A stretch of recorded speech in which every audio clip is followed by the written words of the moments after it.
தொகுதி மறுவரையறை சட்ட திருத்தத்தை ஒன்றிய பாஜக அரசு மொத்தமாக திரும்பப் பெற வேண்டும் என முதலமைச்சர் ஸ்டாலின் வலியுறுத்தியுள்ளார். தீரன் சின்னமலை பிறந்தநாளை ஒட்டி தனது எக்ஸ் பக்கத்தில் முதலமைச்சர் ஸ்டாலின் புகழஞ்சலி செலுத்தியுள்ளார். அன்று நேரடியாக போரிட்டு வெல்ல முடியாத ஆங்கிலேய ஆதிக்கவாதிகள் சூழ்ச்சியால் சின்னமலையை வீழ்த்த முனைந்ததை சுட்டிக்காட்டியுள்ளார். இன்று தமிழ்நாட்டுக்குள் நேரடியாக நுழைய முடியாத டெல்லி ஆதிக்கவாதிகள் தொகுதி மறுவரையறை என்னும் சதி திட்டத்தால் நம்மை அரசியல் வலிமையற்றவர்களாக முனைவதாக குற்றம் சாட்டியுள்ளார்.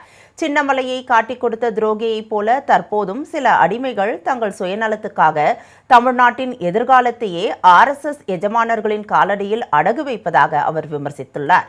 இந்த ஆதிக்கவாதிகளையும் அடிமைகளையும் எதிர்த்து தமிழ்நாடு போராடும், தமிழ்நாடு வெல்லும் என்று தீரன் சின்னமலையின் பிறந்த நாளில் முதலமைச்சர் ஸ்டாலின் சூளுரைத்துள்ளார்.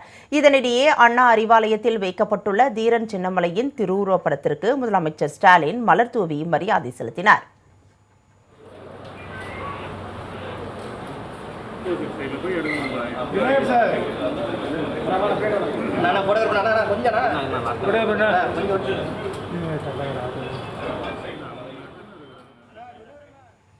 முதலமைச்சர் ஸ்டாலின் வெளியிட்டுள்ள மற்றொரு பதிவில் தொகுதி மறுவரையறை சட்ட திருத்தத்தை ஒன்றிய பாஜக அரசு மொத்தமாக திரும்பப் பெற வேண்டும் என வலியுறுத்தியுள்ளார்.